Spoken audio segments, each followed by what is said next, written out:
नमस्कार, सत श्री अकाल एंड आदाब मित्रों, कैसे हो। आज मैं एक ऐसे टॉपिक के ऊपर बात करने वाला हूं और एक नया ही पर्सपेक्टिव लेके आपके सामने आया हूं, क्योंकि आपको मालूम है कि मैं जो रूटीन के सोच होती है, ट्रेडिशनल सोच होती है, उसके तरफ नहीं जाता, उसको फॉलो नहीं करता। मैं एक डिफरेंट अप्रोच, प्रैक्टिकल अप्रोच, और बैगेज नहीं है मेरे पास कि मुझे किसी ने ये बताया था बचपन से ऐसे करना है, दादी अम्मा ने ये कहा था कि ये नहीं करना। जैसे हमारे बुजुर्गों ने इंडियन कल्चर में है कि उधार नहीं लेना है, सरकारी नौकरी करनी है, सबसे सेफ जिंदगी जीने का तरीका सरकारी नौकरी है, और अगर मिल जाए तो उसको नहीं छोड़ना है, बिल्कुल भी पैसे उधार नहीं लेने हैं, बचत करनी है, एफडी करवानी है। इन तरह की बातों का हमारे मन के ऊपर बहुत असर है। छोटे होते वक्त से ही हमको सिखाया गया है, क्योंकि हम जो लोग उस खित्ते में रहते हैं, इंडिया, पाकिस्तान, बांग्लादेश, हम एक फाइनेंशियल इनसिक्योरिटी से गुजरे हैं। कई साल तक हम पहले गुलाम रहे मुगलों के, फिर अंग्रेजों के, तो हमारे अंदर एक इनसिक्योरिटी है, अभी तक हमारे खून में वो इनसिक्योरिटी है। तो हमें यही बताया जाता है कि सिक्योर होके चलो, सिर्फ रोटी खाने के बस उसी को इंपॉर्टेंट बताया जाता है। लेकिन वक्त बीत गया, वक्त बीत गया, अब दूसरा वक्त आ गया। तो क्रेडिट कार्ड्स के बारे में भी बहुत सी बातें हमें समझाई जाती हैं। इंडिया में भी, अमेरिका में भी, यूरोप में भी, हर जगह आपको यही बताया जाता है कि क्रेडिट कार्ड एक अभिशाप है। क्रेडिट कार्ड का इस्तेमाल नहीं करना, ये एक जाल है आपको फंसाने के लिए। और अमेरिका में कुछ ऐसे लोग पिछले कई सालों से जो फाइनेंशियल कंजर्वेटिव्स कहलाते हैं, सूजी ऑर्मन जैसे, Clark Howard, Dave Ramsey, Robert Kiyosaki, ये कुछ ऐसे नाम हैं जो आपको पिछले कई सालों से यही सिखा रहे हैं कि आपको उधार नहीं लेना है, सबसे पहले मोर्टगेज चुकानी है। अब अगर किसी का 2.5%, 2.5% के ऊपर मोर्टगेज ले रखी है उसने, उसे कहेंगे मोर्टगेज सबसे पहले पे करो। खैर, डिटेल में बहुत सारी बातें होती रहती हैं। हमारा टॉपिक अभी आज क्या है? क्रेडिट कार्ड्स क्या अभिशाप हैं या एक वरदान है? इस बारे में मैं आज आपको एक डिफरेंट पर्सपेक्टिव दूंगा, विद एग्जांपल्स दूंगा, क्योंकि मैंने खुद इसको इस्तेमाल किया है। तो भैया, क्रेडिट कार्ड से पैसे लेना अपराध है, आप डूब जाओगे। तो कितने बिजनेसेस इंडिया में, अमेरिका में बैंक से पैसा लेते हैं, उसका ब्याज देते हैं, राइट? अच्छा, अब अगर यही बात धीरू भाई अंबानी रिलायंस बनाते वक्त सोच लेते कि भैया उधार नहीं लेना है, तो ना तो आज मुकेश अंबानी होते, ना रिलायंस का एम्पायर खड़ा होता। उसने जुर्रत करी, बैंकों से भी पैसा लिया और आईपीओ निकाल के मार्केट से भी पैसा लिया। सबसे बड़ा रिलायंस का आईपीओ पहली बार आया था, उसके बाद आता गया, कई रिलायंस के आईपीओ आए, करोड़ों रुपया इकट्ठा किया, उसको एसेट्स में लगाया और आज एक एम्पायर खड़ा किया। तो पैसा उधार लेना अगर गलत होता तो धीरू भाई अंबानी का ये एम्पायर जो आज खड़ा हो चुका है, वह ना खड़ा होता। अच्छा, तो कैपिटल मार्केट से जो भी लोग पैसा लेते हैं, कंपनीज लेती हैं, तो वो उधार ही है ना, लोगों से लिया आपने पैसा, तो कंपनी का तो डेट बढ़ गया ना वो। तो कंपनी के खाते में तो वो पैसा उधार ही हुआ एक तरह से। अच्छा, तो उधार या लोन बुरा नहीं होता, उसका इस्तेमाल सही या गलत हो सकता है। अब आगे चल के मैं आपको समझाऊंगा कि अगर सही इस्तेमाल किया जाए लोन का, क्रेडिट कार्ड से लोन का, तो किस तरह से आप उसको एडवांटेज ले सकते हैं, उसका अपनी जिंदगी में चेंज ला सकते हैं आप। देखो, कोई ये नहीं कि जरूरी आपको ऐसा करना है, लेकिन एक मैं पर्सपेक्टिव देने लगा हूं कि जिन दरवाजों को हमने अपने ऊपर बंद कर रखा है कि ना ना ना ना ना ऐसा नहीं, इसमें तो नुकसान ही होता है। चाकू से कत्ल भी किया जा सकता है, चाकू से सब्जी भी काटी जा सकती है, और भी कई अच्छे काम चाकू से हो सकते हैं। तो चाकू बुरा नहीं है, लोन बुरा नहीं है, लोन का इस्तेमाल गलत या सही हो सकता है। तो अगर आपके पास चाकू है और आप उसका सही इस्तेमाल करना जानते हो, तो वो चाकू आपके लिए एक औजार है, एक हेल्पफुल चीज है। और अगर आप उसी को इस्तेमाल गलत तरीके से करोगे तो वो आपको जेल में पहुंचा सकता है, किसी को नुकसान करोगे तो अगर आप उस क्रेडिट कार्ड से पैसे लेकर एसेट्स बनाते हो, इनकम जनरेटिंग एसेट्स बनाते हो, तो क्रेडिट कार्ड से पैसा लेना कोई गुनाह नहीं है। अब मैं थोड़ा सा डिटेल में बताता हूं आपको कि किस तरह से हम दकियानूसी पुरानी ट्रेडिशनल बातों में फंसे हुए हैं, क्योंकि हमें जो बता दिया गया है कि ऐसा करने में बुराई है, बड़े बड़े लोगों ने बता दिया है, जिनके मैंने नाम लिए अमेरिका में या इंडिया में हमारे दादा दादी बता दिया करते थे कि आप एक बार उधार में फंसे तो चंगुल में फंस जाओगे। किसान जो आड़ती से पैसा लेते हैं, उसके बाद उसका ब्याज पर ब्याज, चक्रवृद्धि ब्याज, ब्याज पर ब्याज पड़ता रहता है और आप मर जाओगे। उनको इस्तेमाल करना नहीं आता था पैसा, और ब्याज की दरें बहुत ऊंची थी, इसलिए वो मरे। तो अगर एक चीज का इस्तेमाल गलत हुआ और उससे किसी को नुकसान हुआ, तो इसका मतलब यह तो नहीं कि उसी चीज का इस्तेमाल आप अगर सही तरीके से करें तो आपका नुकसान होगा। नहीं, इस्तेमाल का तरीका डिफरेंट है, इस्तेमाल का तरीका डिफरेंट हो सकता है। अगर आप सही तरीके से किसी चीज को इस्तेमाल करते हो, लोन को भी इस्तेमाल करते हो। अब ट्रेडिशनल तरीके से मुस्लिम बिरादरी को बताया जाता है कि ब्याज के ऊपर पैसा लेना नहीं चाहिए, ब्याज वाला काम वो नहीं करते।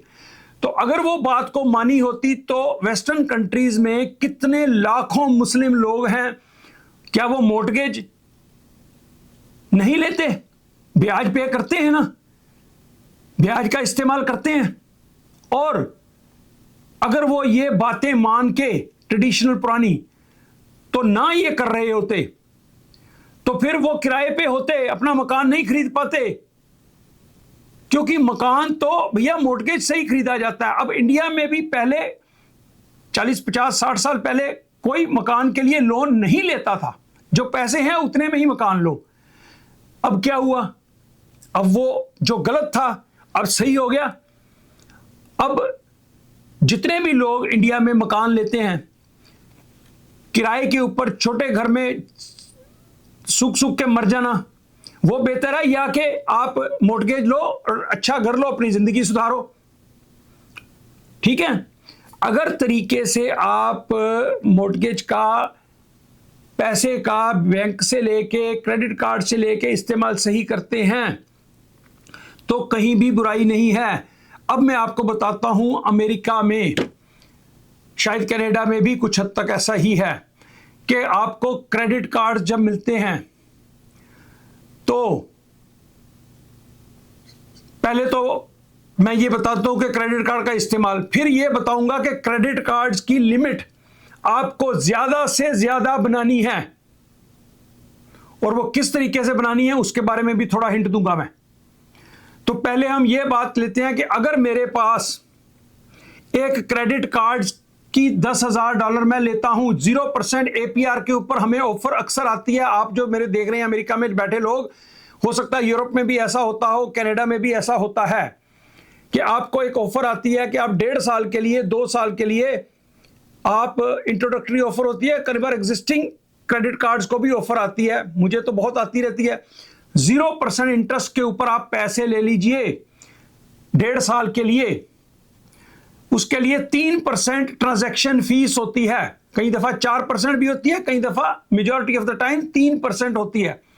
तो आप 3% ट्रांजैक्शन फी एक बार वन टाइम देके 1.5 साल या 18 महीने या 24 महीने, अलग अलग साल भी होता है, डेढ़ भी होता है। तो अगर आप $10,000 लिए आपने और 3% के हिसाब से एक बार आपने 3% के हिसाब से $300 उसका दे दिया ट्रांजैक्शन फी। अब भैया $10,000 आप 1.5 साल के लिए इस्तेमाल कर सकते हैं, सिर्फ $300 कॉस्ट पड़ी उसकी। और 1.5 साल के अंदर अंदर, पूरे 1.5 साल होते ही आप उसको $10,000 वापस कर दो, तो आपको कोई भी इंटरेस्ट नहीं पड़ा, आपने एक भी पैसा इंटरेस्ट नहीं दिया। जो ट्रांजैक्शन फी के $300 दिए वही आपको कॉस्ट किया। तो आपको 3% के ऊपर 1.5 साल के लिए, तो सालाना कितना बना? 2%। 2% सालाना ब्याज के ऊपर आपको एक पैसे मिल गए। और अगर आपके पास कोई तरीका है कि आप 2% से ज्यादा पैसे बनाने का तरीका रखते हैं, जो कि मैं एक्सपर्ट हूं बताने वाला, कि इससे बहुत ज्यादा रिटर्न आप ले सकते हो, तो आप के लिए वो वरदान साबित हो सकता है। अब मैं छोटा सा एग्जांपल देता हूं। मेरा एक स्टूडेंट सुखवीर कनाडा में रहता है, उसने $7,000 से काम शुरू किया 2 महीने पहले, सीखा हमारे ग्रुप में। अब वो बताता है, आज बात हुई तो वो कहता है कि 20,000 मेरे हो गए। 7,000 से उस बंदे ने 20,000 कर लिए 2 महीने में पुट्स बेचकर। चलो थोड़ा सा रिस्की काम किया होगा उसने, लेकिन और बहुत से ऐसे लोग हैं जिनके 20 के 30 बने, 20 के 35 बन गए 3 महीने में, 4 महीने में। अगर उनके पास पैसा नहीं था और वो $10,000 किसी क्रेडिट कार्ड से लेकर ये काम शुरू कर दें, और अगर उनको $5,000 $7,000 2 3 4 5 महीनों में आया, तो वो $300 उधर दे दें, तो बाकी का प्रॉफिट है ना। मैं ये कहता हूं, अगर आपको भरोसा है अपने ऊपर, जैसा कि मुझे था अपने ऊपर। अब आपको बताऊं, मैंने जो प्रॉपर्टीज ली थी कैलिफोर्निया में, जब हाउसिंग बस्ट हुआ था 2008 में, ग्रेट फाइनेंशियल क्राइसिस में, घरों की कीमतें मिट्टी हो गई थी, मेरे पास डाउन पेमेंट के लिए पैसे नहीं थे। मैंने क्रेडिट कार्ड से पैसे उठाए और उन पैसों की मदद से डाउन पेमेंट करके मैंने प्रॉपर्टीज ली, वो 3-3 गुना भाव पे बेची। तो अगर मैं ना ये काम करता, क्रेडिट कार्ड से पैसे ना लेता, तो वो ना आती, उनमें लाखों डॉलर मुझे जो बचे वो भी ना आते। तो मैंने एक ऐसा काम किया जिस काम में मुझे गारंटीड था कि भैया प्रॉपर्टीज हैं, ले रहा हूं, कोई मैं जुआ तो खेल नहीं रहा। अगर आप $10,000 क्रेडिट कार्ड से उठा के जुआ खेलने चले जाते हो, फिर तो भैया आपके लिए वो लानत है। अगर आपको कोई सॉलिड ऐसा काम कर रहे हो जिसमें आपको के गारंटी है कि ये प्रॉफिट होगा, तो क्यों ना आप वहां से पैसे लो। क्रेडिट कार्ड का सही इस्तेमाल करने से आपको फायदा हो सकता है, इस बात को आप समझ लो। जितनी ज्यादा आप, लेकिन हां, ये जो उनकी 6 महीने, साल, 1.5 साल की जो 0% की टाइम लिमिट होती है कि इतने देर तक 12 महीने 18 महीने के लिए आपको जो 0% के ऊपर देते हैं, उसके बाद अगर आप उसको वापस रीपे नहीं करते, तो फिर आपको 22%, 24%, 26% भी ब्याज देना पड़ सकता है। लेकिन अगर आप उसको स्मार्ट तरीके से खेलो, जैसा कि मैं खेलता रहा, आपके पास 4-5 क्रेडिट कार्ड्स हों, लिमिट अच्छी सी बना लो। अभी मैं बताता हूं लिमिट कितनी इंपॉर्टेंट है। अच्छी लिमिट्स लो। अमेरिका में रहना है तो क्रेडिट कार्ड्स आपके पर्स में होने चाहिए। 20-20, 30-30 हजार की लिमिट वाले 4-5 क्रेडिट कार्ड होने चाहिए। कभी मुसीबत आ जाए, किसी दोस्त से पैसे मांगने की जरूरत नहीं, किसी रिश्तेदार से पैसे मांगने की जरूरत नहीं। तभी मैं कहता हूं कि अमेरिका में जो आदमी अपना क्रेडिट अच्छा नहीं बना के रखता और किसी से पैसे मांगता है कि मुझे 2000 5000 दे दो, जब पैसे को मांगे अमेरिका में, आप समझ जाओ कि इस बंदे का क्रेडिट खत्म हो चुका है, इसका क्रेडिट नहीं है। वरना तो क्रेडिट कार्ड सब बंदे के पास, यहां पे जिसका क्रेडिट अच्छा है, क्रेडिट स्कोर अच्छा है, उसके पास तो भैया उसके वॉलेट में बहुत से क्रेडिट कार्ड्स होते हैं, मोटी मोटी लिमिट्स वाले। तो वो अगर आपसे पैसे मांगता है कोई 1000 2000 3000, तो दो चीज, या तो उसका क्रेडिट खत्म हो चुका है, उसको क्रेडिट कार्ड नहीं मिल रहे, या फिर वो क्रेडिट कार्ड को मैक्स कर चुका है, उससे पैसा सारा ले चुका है। तो दोनों केसेस में अमेरिका में कभी किसी को पैसे उधार दोस्त यार रिश्तेदार को नहीं देने। आपने मांगेगा ही वही जो खत्म हो चुका है, जिसका क्रेडिट खत्म है, कार्ड खत्म है। इसलिए आपने यह ध्यान रखना है कि क्रेडिट कार्ड्स को इस तरह से इस्तेमाल करने में। आपको एग्जांपल देता हूं, 3% पे ब्याज पे आपको पैसा मिल गया। अगर आपके पास यूएस ट्रेजरीज में, यूएस ट्रेजरी यूनाइटेड स्टेट की गवर्नमेंट की ट्रेजरीज में आपको अगर 5% रिटर्न आता है, कई मौके आते हैं 5% रिटर्न आता है आपको, तो भैया आप 3 पे लेके 5 पे दे रहे हो तो गारंटी है ना, कोई जुआ भी नहीं खेल रहे। 2% तो आपको फिर भी बचेगा। अच्छा, मैं अपने काम में आता हूं। हमारे पास पुट्स बेचने में 500 वाला शेयर है, उसकी $20 की पुट बेच दो, 1 साल की, 6 महीने की, कितनी? अब टेस्ला है 400 का रेट है भैया, इसकी $30 की, $40 की पुट बेच दो, उसका जो प्रीमियम मिलेगा ना 1 महीने का, 2-3 महीने का, तो उसका जो ब्याज आपको 3% देना वो वहीं से निकल जाएगा। तो बाकी 1.5 साल के लिए उससे आप कमाई करो। देखो, आपके पास पैसा नहीं है, आपके पास 2 ऑप्शन है। क्रेडिट कार्ड रखे हुए हैं आपने, लेकिन उससे आपने, क्योंकि दादा दादी ने बताया पैसे नहीं लेने क्रेडिट कार्ड से, आप उसको रखो और गरीबों की जिंदगी जीते रहो। जैसे मैं था भैया, मकान सस्ते मिल रहे हैं, पैसे नहीं है, तो मैं क्रेडिट कार्ड को रॉबर्ट कियोसाकी या सूजी आर्मन को देख के सुन के क्रेडिट कार्ड का इस्तेमाल नहीं किया ना। अफीम नहीं मैं खरीद रहा था, उससे मैं मकान खरीद रहा था जिससे मुझे किराया आना था।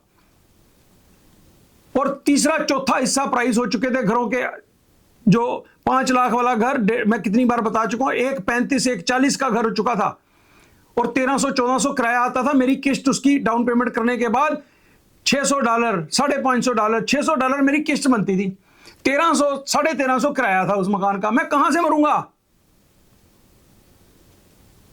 तो प्राइस भी बढ़े घरों के और किराया भी लिया बहुत सारा, फाइनेंशियली फ्री हो गया। तो अगर मैं उनकी बात, सूजी ऑर्मन की या डेव रामसे की बात सुन के, हो नो क्रेडिट कार्ड से पैसा नहीं लेना, तो मैं वहीं बैठा होता, अभी भी नौकरी कर रहा होता। लाइव और सच्चा एग्जांपल है आपके सामने। लेकिन जो आप उस पैसे को लेके करने वाले हो, उसके बारे में आपको पता होना चाहिए कि आप क्या कर रहे हो।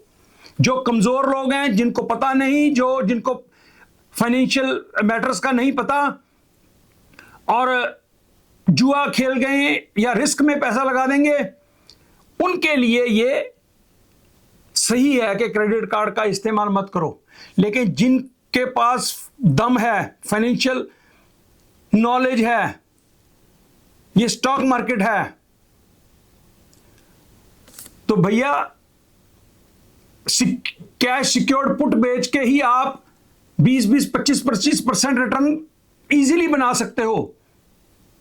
सालों से बना रहे हैं लोग। तो भैया अगर 3% पे आपने क्रेडिट कार्ड का पैसा लिया तो क्या हर्ज है? अच्छा, अब कहते अभी 1.5 साल हो गया पूरा, $10,000 वापस करने का टाइम आ गया। आप 500, 700 तो देते रहते हो मिनिमम पेमेंट, या कुछ आप पहले दे रहोगे। तो जब 1.5 साल पूरा हुआ तो अब 10,000 में से 6,000 रह गया। तो भैया दूसरा क्रेडिट कार्ड किस काम का है? उससे लो ना फिर, और उससे लेके पीटर पे पॉल घुमाओ, उस पैसे को उसमें क्रेडिट कार्ड में दे दो, उससे भी फिर 1.5 साल का आपको टाइम मिल गया, 3% उसको भी देना है, दे दो, वापस टाइम पे करते रहो, पेमेंट्स करते रहो, क्रेडिट अपना अच्छा रखो, क्रेडिट का स्कोर अपना टॉप का रखो, ताकि आपको अच्छी अच्छी क्रेडिट कार्ड्स की ऑफर आती रहे। और अब बताता हूं आपको कि किसी क्रेडिट कार्ड को आपके पास 4 या 5 क्रेडिट कार्ड होने चाहिए, इससे ज्यादा मत लो। स्टोर के क्रेडिट कार्ड, स्टोर कार्ड जो होते हैं वो नहीं लेने, होम डिपो के, वॉलमार्ट के, इधर के उधर के क्रेडिट कार्ड मत लो। Bank of America, Chase, top class credit card लो और उनकी कंसिस्टेंटली लिमिट बढ़ाते जाओ।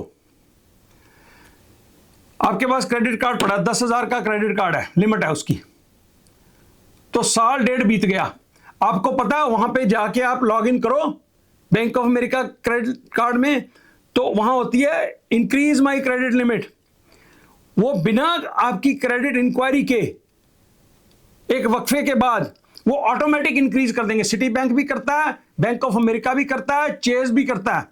आपके क्रेडिट का उसमें ब्यूरो में कोई इंक्वायरी नहीं होगी, विदाउट इंक्वायरी वो आपकी, अगर आपकी 10,000 है तो 13,000 कर देंगे। हर 6 महीने 8 महीने के बाद आप उनको ऐसे करते रहो, 10 वाला 40-50 तक ले जाओ, और फिर वो टाइम टू टाइम पूछेंगे आपसे आपकी इनकम कितनी है। अब मेरा जवाब ध्यान से सुन लो, आपसे वो पूछेंगे आपकी इनकम कितनी है। अब मैं आपको एक बात बताता हूं कि कभी भी वो इनकम आपकी वेरीफाई नहीं करेंगे। बस इस बात से आपको मेरे कहने का अंदाज हो गया होगा, ठीक है?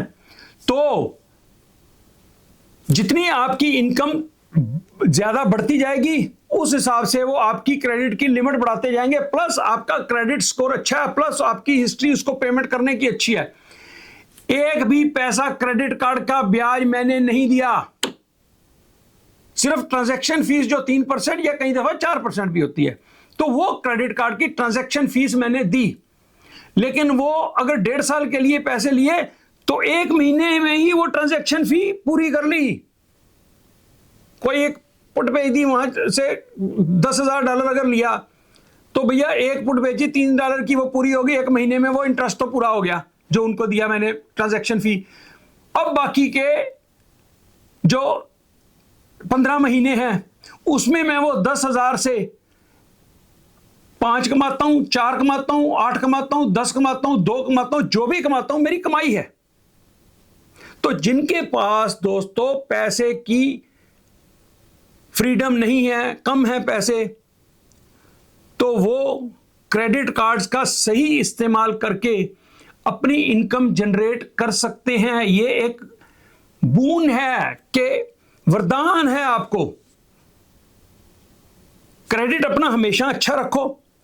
इन मुल्कों में कनाडा, अमेरिका, वेस्ट यूरोप, अभी इंडिया में भी ऐसा ही है, आपका क्रेडिट जो है जो टन होना चाहिए, टॉप का होना चाहिए। 800 स्कोर आपका क्रेडिट ब्यूरो का स्कोर हो, फाइको स्कोर जिसे हम अमेरिका में कहते हैं। तो क्रेडिट कभी खत्म ना होने दो। यहां पे दोस्ती खत्म हो जाए तो हो जाए, लेकिन आपका क्रेडिट खत्म नहीं होना चाहिए। सारी जिंदगी आपकी कारों का लोन लेना है, आपने घरों का लेना है, हर चीज में आपका क्रेडिट काउंट करता है। इसलिए क्रेडिट को अच्छे से इस्तेमाल करो और पैसे बनाओ।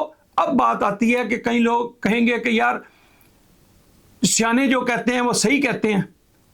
अब लोग वॉरेन बफे का एग्जाम्पल देंगे, वॉरेन बफे ये कहता है, वॉरेन बफे वो कहता है। मैं ये कहता हूं वॉरेन बफे भी वो दादे दादियों वाला हो गया। अब वॉरेन बफे ने पिछले 3 साल से मार्केट को जज गलत किया। एआई बूम में वॉरेन बफे एंड कंपनी शामिल ही नहीं हुई। 300 या 400 बिलियन डॉलर, उनके पास 300 से 400 बिलियन डॉलर कैश पड़े हुए हैं, इस्तेमाल ही नहीं किए। किस बात की इंतजार कर रहे हो? और बर्कशायर हाथवे जो उसकी कंपनी है, उसका रिटर्न देखो, चेक करो, -6% रिटर्न है पिछले 1 साल का। तो भैया कौन सा जीनियस हुआ वॉरेन बफे? दुनिया कहां से कहां, स्टॉक मार्केट माइक्रॉन कहां से कहां चला गया, क्या क्या शेयर कहां से कहां चले गए। नैस्डैक 18% CAGR पिछले 3 साल से 23, 24, 25, 26 धड़ाधड़ ऊपर जा रहा है। और वॉरेन बफे साहब $300 बिलियन कैश के ऊपर बैठे हुए हैं। क्या कमा रहे हैं? ट्रेजरी ली होगी, 4-4.5% रिटर्न ले रहे होंगे ट्रेजरीज का, टैक्स टूक्स दे के बचता बचता क्या। तो मेरा मतलब कहने का भैया, इन हीरोज की हम कोट्स पढ़ते हैं, बुक्स पढ़ते हैं, रॉबर्ट कियोसाकी, ओ रिच डैड पुअर डैड, ये कहा इसने, वो कहा, एक इसकी किताब को थोड़ी ठीक हो गई, अब दुनिया सारी पैसा, उसकी बातों के कोई सेंस ही नहीं बनती। रॉबर्ट कियोसाकी पिछले 5 साल से कह रहा है स्टॉक मार्केट बर्बाद हो जाएगी, स्टॉक मार्केट खत्म हो जाएगी, तबाह हो जाएगी, स्टॉक मार्केट ओवर प्राइस्ड है। अरे मार्केट तो ऊपर की ऊपर ही जा रही है। वॉरेन बफे का भी यही हाल है। He could not read the market. He could not see the technological boom coming in United States और पूरी दुनिया। He missed an opportunity. अंदाजा लगाओ दोस्तों, $300 बिलियन अगर 1 साल पहले माइक्रॉन में लगा होता, 1 साल पहले मेरी वीडियो देख के ही अगर वो लगा लेता, तो $65 का भाव था इसका 1.5 साल पहले माइक्रॉन का। 300 बिलियन लगा देता तो उसके 3000 बिलियन बन जाते। लेकिन माइनस रिटर्न है भाई साहब का। अब माथा टेकना, उसकी फोटो लगा के वॉरेन बफे की, ठीक है, पुराने वक्त में उसने एनर्जी की कंपनियों में कमाया पैसा, थोड़ा बहुत डिविडेंड की कंपनियों में बनाया, एप्पल बेच गया, एप्पल 150 में बेच गया एप्पल काफी सारा वो। तो भैया ये जो दिग्गज है ना, पुराने रेडियो शोज इतना इतना बड़ा बड़ा करते हैं, उनकी बातें सुनने में ठीक लगती हैं, लेकिन भैया आप अमीर नहीं बन सकते। एक आदमी, मैं हूं, $2000 की नौकरी करता था जब मैं अमेरिका में आया 7-11 पे, तो मैं वही करता रहता, रोजी रोटी खाता रहता, कमाया खाया, कमाया खाया, लेना नहीं देना नहीं। अभी भी मैं कहीं काम कर रहा होता किसी स्टोर पे नहीं, वॉरेन बफे की तरह बैठा रहता। No, I acted, I did risky things, gambling करता था, गैम्बलिंग से ही कसीनो में जॉब मिली, वही कैरियर बना मेरा, गैम्बलिंग से ही कैरियर बना, कसीनो में जॉब मिली, उसी ने मेरे को सब कुछ बनाया। उसके बाद फिर प्रॉपर्टीज ली, उसके बाद रिस्की काम, 55 साल की उम्र में बहुत बढ़िया जॉब, लात मार दी, स्टॉक मार्केट में काम करूंगा। नॉन ट्रेडिशनल काम किए, because I had confidence in my self, अपनी अकल पे, अपनी मेहनत पे, अपनी सोच पे और अपनी लर्निंग एबिलिटीज पे, अपनी फील्ड के ऊपर भरोसा था। मेरे सारे रिश्तेदार इधर उधर, बच्चे बहन भाई, सब क्या कर रहे हो, इतनी अच्छी नौकरी छोड़ के आप जुआ खेलने के लिए जा रहे हो, छोड़ के, और सारा पैसा गवा दोगे जो भी है आपका। तो भैया गवाया नहीं, और मेरे साथ वाले अभी भी वही जॉबें कर रहे हैं। बुरा नहीं है जॉब करना, लेकिन अगर आपको फाइनेंशियली फ्री होना है, you have to think out of the box. अपनी अकल से भी सोचो कि मेरे पास $1,00,000 है, मैं उससे 5,000 कमा रहा हूं, पिछले 10 साल से कमा रहा हूं, 1,00,000 है, तो भैया मुझे कहीं से 1,00,000 और मिल रहा है, तो मेरे पास अगर नहीं है तो 1,00,000 है, मैं किसी और से 1,10,000 का मेरा पक्का रिकॉर्ड है कि मैं अब इतना बनाता हूं, 5,000 सेफली बनाता हूं, पूरा मेरा सिस्टम है। तो मैं 1,00,000 और उधार लेके 5 और बना लूंगा, उसको मैं अगर 5,000 महीने, उसको अगर $1,000 का ब्याज भी मुझे देना पड़े तो 4 फिर भी मेरे को प्लस है ना। पहले आप अपने आप पे कॉन्फिडेंट होइए, ये नहीं कि आपको 1 महीना हुआ स्टॉक मार्केट में आए हुए, पता पुता है कुछ नहीं, आप समझते हो कि आपको आ गया, क्रेडिट कार्ड से पैसा लिया और स्टॉक मार्केट में लगा दिया। नो, नहीं, ऐसा मैं नहीं कह रहा। मैं ये कह रहा हूं कि अगर आपको अपॉर्चुनिटी आए तो क्रेडिट कार्ड्स को प्रॉपरली इस्तेमाल करो। ये एक लोन है और उसके सिस्टम्स देख के चलो कि भैया इसकी ध्यान रखो कि इसका कितनी देर के लिए 0% APR के ऊपर ये पैसा दे रहे हैं और उसको किस तरह से मुझे चुकाना है। ये सारी, और ये लायबिलिटी नहीं पालनी के क्रेडिट कार्ड से पैसा लिया और कार खरीद ली। No, you have to be very strict. अगर आप में दम है, स्ट्रिक्ट हो, असूल पे रहोगे, मेरे जैसे बनोगे, तो उधार लेके आप भी कामयाब हो जाओगे। अब छोटी सी बात बता के मैं ये वीडियो खत्म करता हूं, लंबी हो गई, कि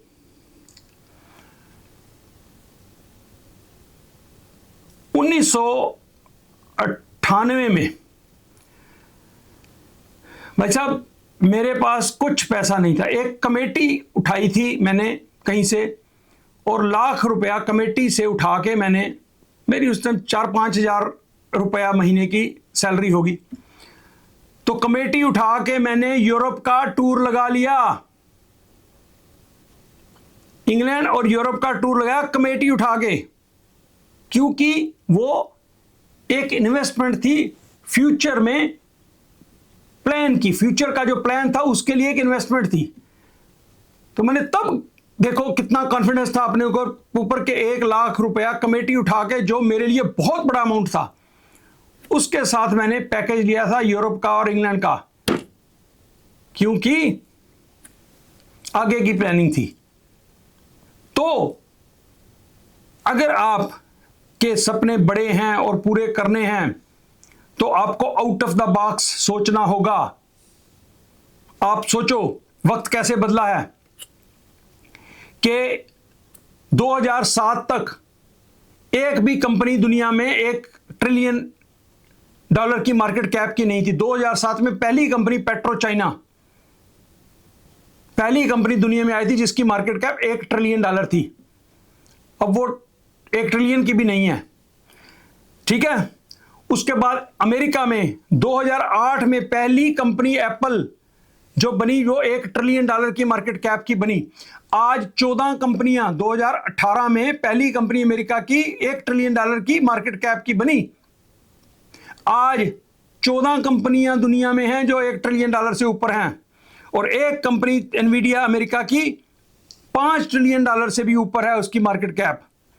और जो पहली कंपनी एप्पल अमेरिका में हुई $1 ट्रिलियन की, तो उसके बाद 10 यूएसए की कंपनियां हैं, 2 जो $1 ट्रिलियन की हैं, 2 साउथ कोरिया की हैं, 1 सऊदी अरेबिया की है और 1 ताइवान की है, और 7 कंपनियां इस टाइम $2 ट्रिलियन से भी ऊपर हैं।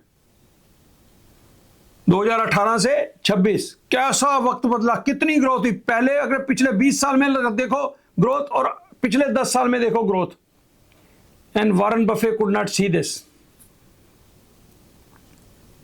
तो ऐसे लोगों से जो ट्रेडिशनल पुरानी बातें करते हैं, मंगलवार को मीट नहीं खाना, अंडा नहीं खाना, बिल्ली आगे से निकल जाए तो पीछे वापस घर आ जाना है, इन बातों पे अगर विश्वास करोगे तो वहीं के वहीं रह जाओगे। Come out of the box, think something big. If you want to change your life, you have to think out of the box.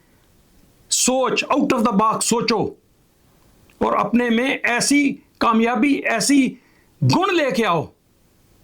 Think differently. Traditional सोच के ऊपर रहोगे तो रोजी रोटी कमा लोगे। धीरू भाई Ambani, Harshad Mehta, Rakesh Jhunjhunwala, they thought out of the box. That's why they became king of financial markets.